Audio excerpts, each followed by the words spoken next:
Now that you know how the Federal Reserve controls the money supply, okay, through the reserve requirement, through the discount rate, and really in practice open market operations with a federal funds rate target, and you know the banking system's role in all this. And so we're going to look at the long run impact of increased money growth on inflation and GDP. So here we go. Let's suppose that the money supply is $250. The price level is $100. Just say, $100, whatever. That's the level of prices. Output of goods and services is 10 units. Whatever this good is. All right? So, what is GDP? Well, GDP, as you recall, is simply, the quantity of output valued at the prices of that output. So, GDP, price times quantity, is GDP. And that would be 100 times 10 equals 1,000. A little review from a few chapters ago.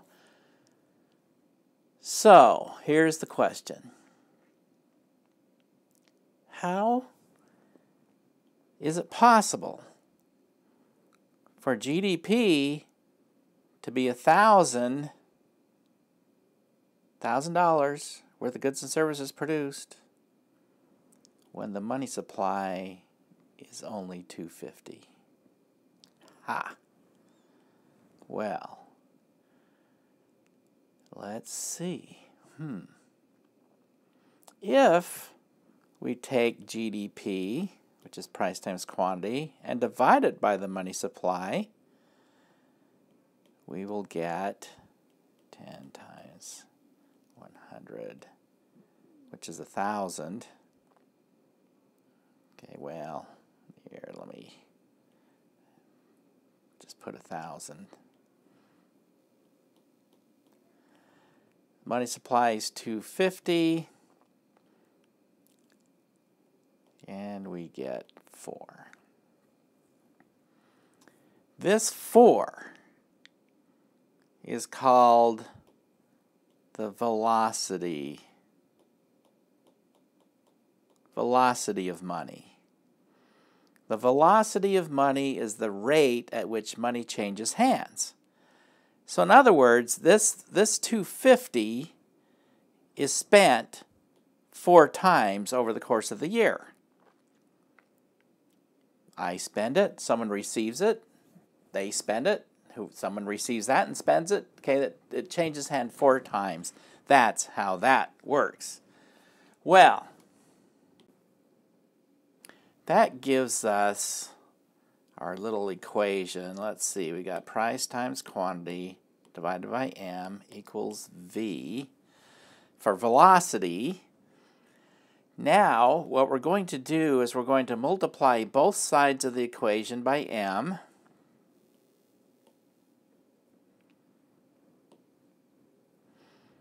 Of course, that cancels out.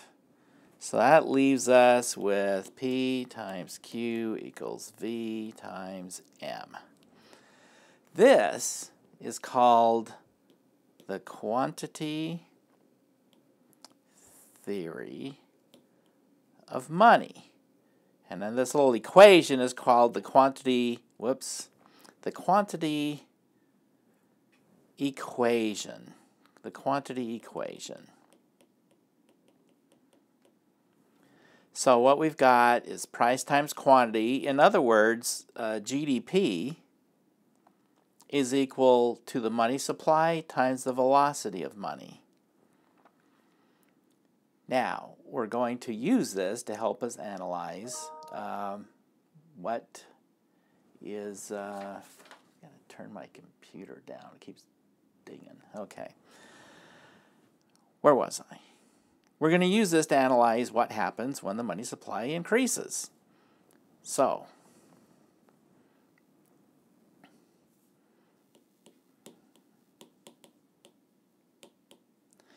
let's say that, well, let's give this some numbers, okay? Let's just say everything's a 2. So this side of the equation's 4, this side of the equation's 4. So the prices are 2, the quantity's 2, then GDP is 4. If the money supply is 2 and the velocity is 2, then that side of the equation is 4. So we're in equilibrium there. Everything works. Now, let's suppose that the money supply doubles. Well, let me just pick a different color. The money supply doubles to 4. And, well, turning the sound down didn't work. Let me turn the whole thing off.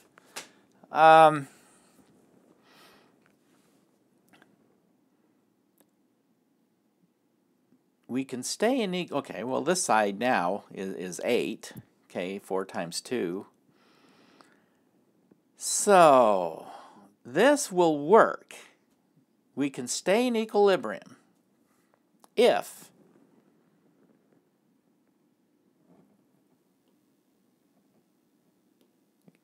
the equation still holds if 1, V falls by half, or if Q doubles. Okay, so in other words, if V drops from 2 to 1, this side still remains 4. So that's one thing that'll work. So you double the money supply from 2 to 4. We're still good. The equation still holds if velocity falls from 2 to 1. Or, on this side, it'll hold if Q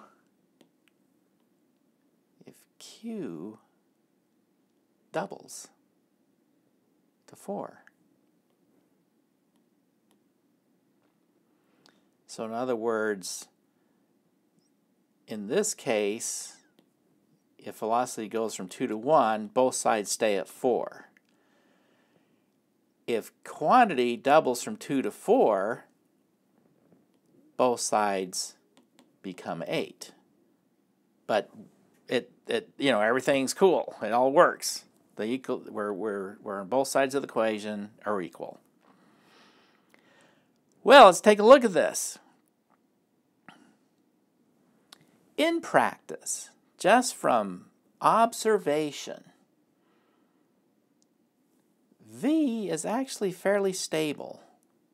It doesn't change all that much. Now, around Christmas time, when there's lots of more spending, people buying, celebrating by spending lots of money, a religious holiday by spending, right? That's what we do.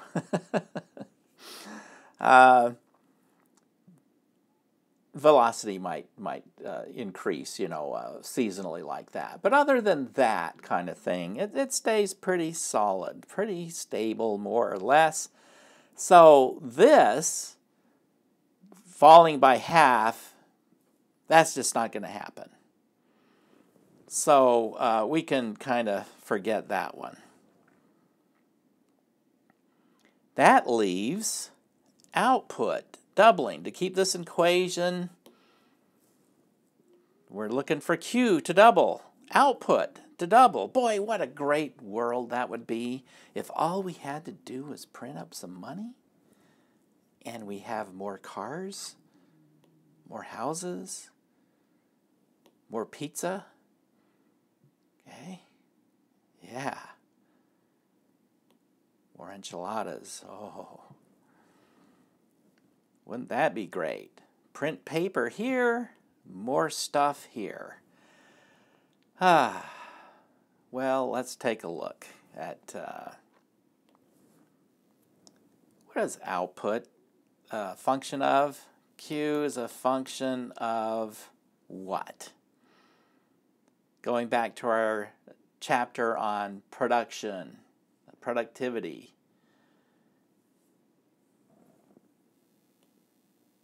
Technology.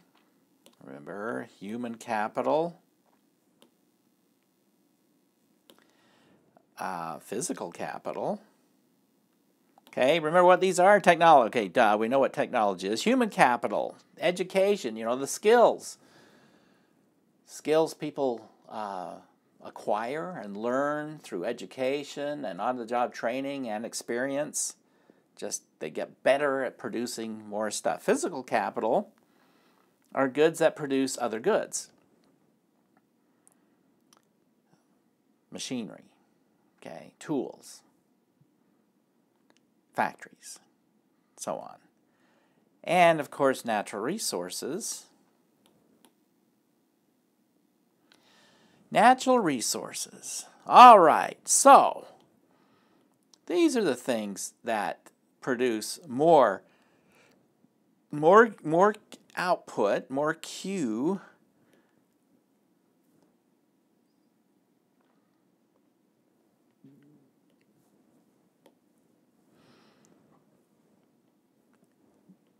this is what drives this. Now we're talking the long run again. Keep in mind, long run. Over the long term. So now we've got to ask ourselves, because I'll just cut to the little bit to when we talk about the short run. In the short run, yes, there may be an actual increase in Q. In the short run, basically as a result of fooling. You know, people are fooled into it. Again, that's later in the course. So we might get a little uptick, and that's why the money supply. That's why politicians want the money supply to increase just before an election. See, this is why the money supply is so important not to be in the hands of the politicians, because they will be too tempted in the months up to, before an election.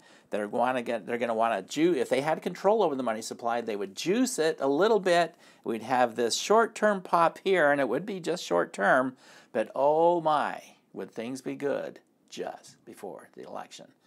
And then we, again, cutting to the chase, a little bit getting ahead here, we'd have a pop in inflation after that, but I get ahead of myself here. Okay, so in the long run, however, all those tricks go away. In the long run, output is purely a function of these.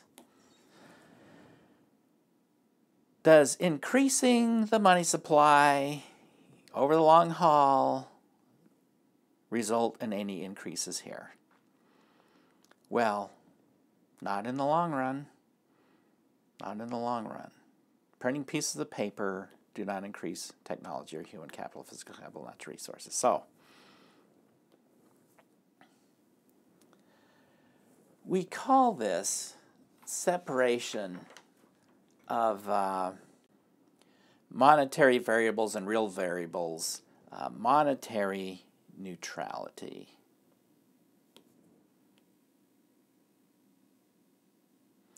Oh my goodness, sorry. That says neutrality, believe it or not. Monetary neutrality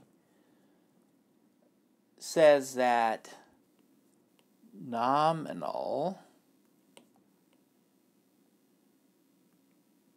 see if I shut up I can actually write legibly. Nominal variables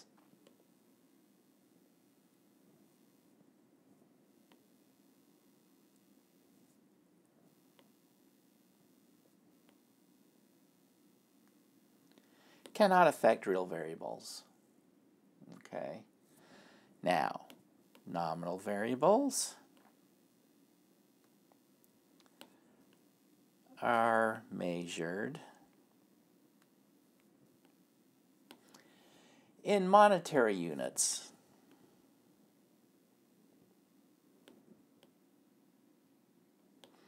Such as money.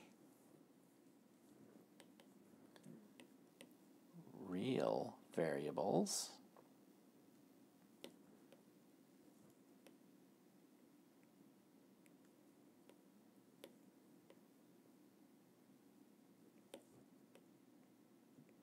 are measured in physical units, like output. So monetary neutrality says that simply increasing a monetary unit, okay, how does the Federal Reserve, in practice, increase the money supply? They go out and buy bonds, open market operations. They're going to go into the bond market and purchase bonds. The bonds go into the Fed, and they make payment for those bonds. The money is injected into the economy. Remember, bonds aren't money, so they're sucking this thing that's not money out of the economy and injecting their payment for those bonds into the economy. The money increases. So just by going out and buying bonds, increasing the money supply does not increase physical units of output. So nominal variables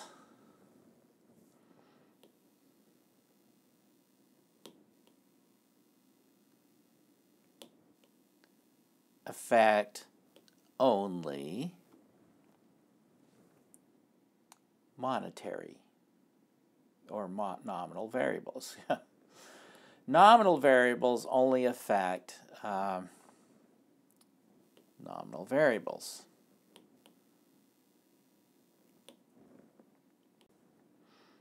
So since nominal variables affect only nominal variables, here let's pick another pretty color. M times V equals P times Q. Here let's, what's left? Okay, if the money supply increases, that's not going to change. That's not going to change. What's left to keep this equation an equation? This is going to go up. So that's why we see this related to this. When the money supply increases over the long haul, we get an increase in prices. That's why when we graph money supply, we put inflation on this axis, and we place money supply on this axis for countries around the world. We see a relationship that looks like that.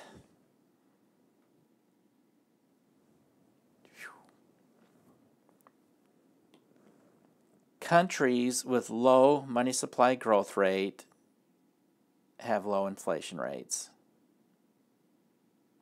Countries with high money supply growth rates have high inflation rates. It is really that simple.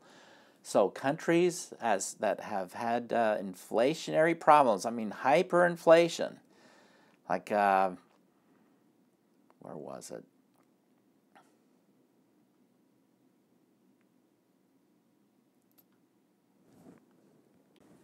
Bolivia, inflation was so high that movie prices would change while you're waiting in line to buy tickets. Now that's high inflation. Germany, hyperinflation in Germany. You know, they put the screws to Germany so bad after World War I, and John Maynard Keynes, the great economist, warned against this. If we put the screws to them too hard, we're going to have problems with them because they can't pay it. Okay? They're going to be desperate, and we're going to open the door for a tyrant to come in, and we're going to be sorry. Really, Keynes predicted this. And that's exactly what happened. That savior's name was Adolf Hitler. So they had a hyperinflation of about 1,000% per month. Per month. And why do they have it? Well, they printed money up like crazy. And in fact, prices, people would get off work. They'd get paid so they could hurry up and spend their money before prices went up. Shops would close midday to reset their prices from the morning. People would be carrying money around in wheelbarrows because that's how much they needed. Money was used. I mean, it was the pieces of paper were just flying around in the street because they're worthless. I mean, people were even using them for toilet paper because the money was cheaper than the toilet paper. So that's what happens. I mean, if you're going to increase your money supply way out here, you're going to have to deal with high inflation, and high inflation has some severe economic consequences. So that, well, we've been going for 20 minutes. We'll go to the next section with a new presentation.